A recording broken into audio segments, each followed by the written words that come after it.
নমস্কার বন্ধুরা, আপনারা দেখছেন পারফেক্ট পলিটিক্স, সাদা বাংলায় রাজনীতির কথা। বন্ধুরা, মমতা বন্দ্যোপাধ্যায় এবারের ভোটে বারবার লক্ষ্মীর ভাণ্ডারের কথা তোলেন। লক্ষ্মীর ভাণ্ডারকে বাজি ধরে তিনি এবার যেটা বলছেন যে লক্ষ্মীর ভাণ্ডার নাকি মহিলারা আজীবন পাবেন। অর্থাৎ মমতা বন্দ্যোপাধ্যায় জানেন যে এই ২৬-এর বিধানসভা ভোটে তার যদি কেউ মুখ রক্ষা করে তার নাম হচ্ছে লক্ষ্মীর ভাণ্ডার। অর্থাৎ যে মহিলারা লক্ষ্মীর ভাণ্ডার পাচ্ছেন তারাই তৃণমূল তথা মমতা বন্দ্যোপাধ্যায়ের হচ্ছে সবথেকে ভরসার ভোটার।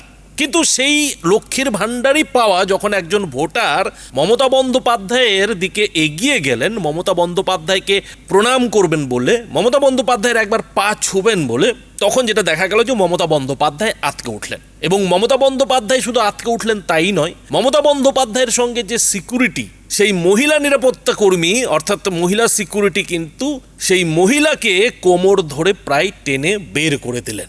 এখন কথা হচ্ছে যে যে মহিলা মমতা বন্দ্যোপাধ্যায়কে প্রণাম করতে গিয়েছিলেন, পা ছুতে গিয়েছিলেন, সেই মহিলাকে দেখেই কিন্তু বোঝা যাচ্ছে যে তিনি নির্ঘাত লক্ষ্মীর ভাণ্ডার পাচ্ছেন এবং মমতা বন্দ্যোপাধ্যায়কে একটা ধন্যবাদ জানাতে চাইছেন, মমতা বন্দ্যোপাধ্যায়কে পা ছুঁয়ে প্রণাম করতে চাইছেন। অথচ যে লক্ষ্মীর ভাণ্ডারকে নিয়ে মমতা বন্দ্যোপাধ্যায়ের এত আশা, মমতা বন্দ্যোপাধ্যায়ের এত ভরসা, সেই লক্ষ্মীর ভাণ্ডার পাওয়া মহিলাদের দেখে মমতা বন্দ্যোপাধ্যায় আতকে উঠছেন। এর মানেটা কি? আর তার থেকেও যেটা বড় কথা যে মমতা বন্দ্যোপাধ্যায় জনসংযোগে বেরোচ্ছেন ঠিকই, কিন্তু যখনই তার দিকে কেউ হাত বাড়িয়ে দিচ্ছে, তাকে একটু ছুঁয়ে দেখতে চাইছে, যে কজন লোক রাস্তায় দাঁড়িয়ে থাকছে তাদেরকে কিন্তু তার নিরাপত্তা রক্ষীরা আটকে দিচ্ছে এবং এমনভাবে আটকে দিচ্ছে যেন মমতা বন্দ্যোপাধ্যায় ধরা ছোঁয়ার বাইরে। এখন এই যে মমতা বন্দ্যোপাধ্যায়ের স্ট্র্যাটেজি, নির্ঘাত মমতা বন্দ্যোপাধ্যায়ের তরফ থেকে মানে মুখ্যমন্ত্রীর তরফ থেকে সেই নিরাপত্তা রক্ষীদের নির্দেশ দেওয়া আছে যাতে মমতা বন্দ্যোপাধ্যায়ের ধারে কাছে চট করে কেউ ঘেঁষতে না পারে। একমাত্র মমতা বন্দ্যোপাধ্যায় যাদের ছুঁয়ে দেখতে চাইবেন, যাদের দিকে এগিয়ে যেতে চাইবেন, তাদেরকেই একমাত্র সেই সিকিউরিটিরা অর্থাৎ মহিলা নিরাপত্তা রক্ষীরা কিন্তু মমতা বন্দ্যোপাধ্যায়ের সঙ্গে হাত ছুঁয়ে দেখার একটু সুযোগ দিচ্ছে। কিন্তু সাধারণ মানুষ যখন রাস্তায় দাঁড়িয়ে মমতা বন্দ্যোপাধ্যায়ের দিকে হাত বাড়িয়ে দিচ্ছে, তখন কিন্তু সেই নিরাপত্তা রক্ষীরা, মহিলা সিকিউরিটিরা মমতা বন্দ্যোপাধ্যায়ের দিকে বাড়ানো হাতকে আটকে দিচ্ছেন, ঘুরিয়ে দিচ্ছেন। এখন এর কারণ কি হতে পারে? তাহলে কি মমতা বন্দ্যোপাধ্যায়ের কোনো একটা ঝুঁকির ব্যাপার রয়েছে? দেখুন, মুখ্যমন্ত্রী হিসেবে মমতা বন্দ্যোপাধ্যায়ের নিরাপত্তা আঁটাশো থাকবে, সেটাই স্বাভাবিক। কিন্তু মমতা বন্দ্যোপাধ্যায় যেহেতু কোনো গাড়িতে প্রচার না করে, জনসংযোগ না করে, রোড শো না করে নিজেই পথে হাঁটেন, ফলে তিনি তো একটা মানুষকে বার্তা দিতে চান যে আমি তোমাদের কত কাছের, আমাকে তোমরা কত কাছ থেকে পাও। এই বার্তাটাই তো মমতা বন্দ্যোপাধ্যায় দেওয়ার চেষ্টা করেন। তা না হলে তো তিনিও গাড়িতে করে প্রচারটা সারতে পারতেন। গাড়ির অভাব তো আর তৃণমূলের নেই, মমতা বন্দ্যোপাধ্যায়ের নেই, ফলে গাড়িতে করে তিনি রোড শোটা করতে পারতেন। কিন্তু তিনি গাড়িতে করে রোড শোটা করছেন না কেন? তার কারণ হচ্ছে এটাই যে সাধারণ মানুষকে এটা বার্তা দেওয়া যে মোদি শাহরা তো গাড়িতে চড়ে রোড শো করে, কিন্তু আমি পদযাত্রা করি, আমি পায়ে হেঁটে হেঁটে আপনাদের সঙ্গে জনসংযোগ করি। এবং এই কথাগুলো মমতা বন্দ্যোপাধ্যায় জনসভাতেও বলেছেন যে মোদি শাহরা গাড়িতে চড়ে বেড়ায়, হেলিকপ্টারে চড়ে বেড়ায়, কিন্তু আমি পদযাত্রা করি, আমি পায়ে হেঁটে হেঁটে জনসংযোগ করি। তো ভালো কথা, কিন্তু যে কারণে মমতা বন্দ্যোপাধ্যায় পায়ে হেঁটে জনসংযোগটা করছেন, সেই জনসংযোগে কি সাধারণ মানুষ মমতা বন্দ্যোপাধ্যায়কে ছুঁয়ে দেখতে পারছে? মমতা বন্দ্যোপাধ্যায়ের কি মুখোমুখি হতে পারছে? মমতা বন্দ্যোপাধ্যায়ের পা কি একটু ছুঁয়ে দেখতে পারছে? আর সেটা যদি নিরাপত্তা রক্ষীরা করতে না দেন মমতা বন্দ্যোপাধ্যায়ের নিরাপত্তার স্বার্থেই, তাহলে মমতা বন্দ্যোপাধ্যায়ের এই যে পদযাত্রা, সেই পদযাত্রার মানেটা কি? মানুষের ধরাছোঁয়ার বাইরে যদি থাকতেই হয় তাহলে তো তিনি গাড়িতে করে রোড শো করতে পারেন, তাতে তো আরো বেশি রাস্তা তিনি রোড শো করতে পারবেন, বেশি মানুষের ভিড় তিনি জমাতে পারবেন। কিন্তু সেটা তিনি করছেন না, তিনি পদযাত্রাটা করছেন যাতে মানুষকে এই বার্তাটা দেওয়া যায় যে দেখুন তিনি কত মাটির কাছের মানুষ। কিন্তু বাস্তবে কি তাই? ভিডিওর শুরুতে যে ভিডিওটা আপনাদের দেখালাম সেটা দেখে কি তাই মনে হচ্ছে? আসলে রাজনৈতিক বিশ্লেষকরা যেটা বলছেন যে মমতা বন্দ্যোপাধ্যায় ওই যে কথায় আছে না যে ধরি মাছ না ছুঁই পানি, সেই রকমই একটা খেলা খেলছেন। আর সেই খেলাটা হচ্ছে যে তিনি পদযাত্রা করে মানুষকে এটা বার্তা দেওয়ার তো চেষ্টা করছেন যে তিনি কত মাটির কাছের মানুষ। মুখ্যমন্ত্রী হয়েও তিনি পায়ে হেঁটে মানুষের কাছে পৌঁছচ্ছেন, জনসংযোগ করছেন। কিন্তু সেই জনসংযোগ যে মমতা বন্দ্যোপাধ্যায়ের খুব একটা পছন্দ হচ্ছে না। মানুষের ছোঁয়াছুঁয়ি যে মমতা বন্দ্যোপাধ্যায়ের খুব একটা পছন্দ হচ্ছে না, সেটা কোথাও তার এই যে পদযাত্রার বিভিন্ন ছবি ভিডিও তাতে কোথাও যেন পরিষ্কার হয়ে যাচ্ছে। আসলে মমতা বন্দ্যোপাধ্যায় নিজেকে 2011 সালের আগের যে মমতা, সেই মমতাময়ী হিসেবে নিজেকে তুলে তো ধরতে চাইছেন, কিন্তু 15 বছরের যে ক্ষমতা, 15 বছরের যে মুখ্যমন্ত্রীর কুর্সি, মুখ্যমন্ত্রীর নিরাপত্তার মধ্যে থাকার অভ্যেস, সমস্ত কিছুই কোথাও যেন মমতাকে ভেতর থেকে বাধা দিচ্ছে। ভেতর থেকে কিন্তু সেই 2011 সালের যে মমতা, সেই মমতাকে বাইরে বেরিয়ে আসতে কিন্তু আটকাচ্ছে। আর সেটা কিন্তু মানুষও টের পাচ্ছে। মানুষ কিন্তু বুঝতে পারছে যে মমতা বন্দ্যোপাধ্যায়কে যেভাবে 2011 সালের আগে পাওয়া যেত, যেভাবে ছুঁয়ে দেখা যেত, সেই দিন আর নেই। আর সেই কারণেই হয়তো এদিন মমতা বন্দ্যোপাধ্যায় যখন তার রোড শো মানে পদযাত্রা শুরু করলেন, তখন যেটা দেখা গেল যে মানুষ কিন্তু খুব একটা বাইরে বেরিয়ে এলো না, বরং তার বদলে মানুষ তাদের ঘরের জানলা দিয়েই মমতা বন্দ্যোপাধ্যায়ের পদযাত্রার খেলা দেখলেন।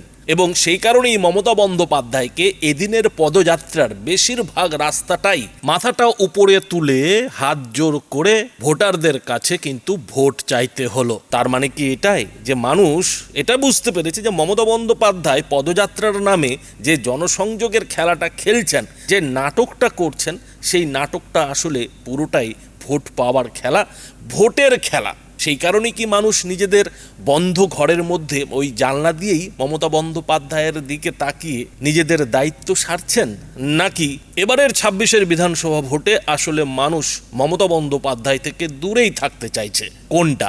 বন্ধুরা, এই ভিডিও দেখার পর আপনাদের মন্তব্য অবশ্যই নিচের কমেন্ট বক্সে জানাবেন।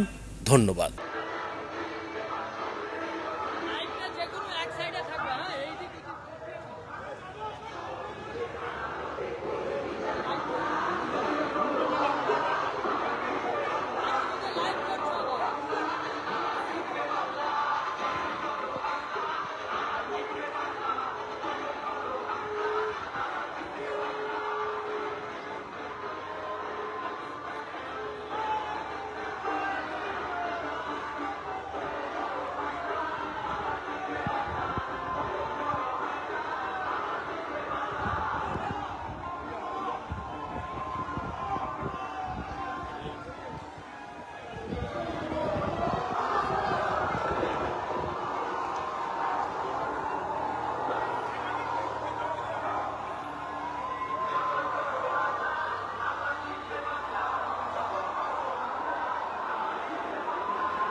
বসিয়ে দিন।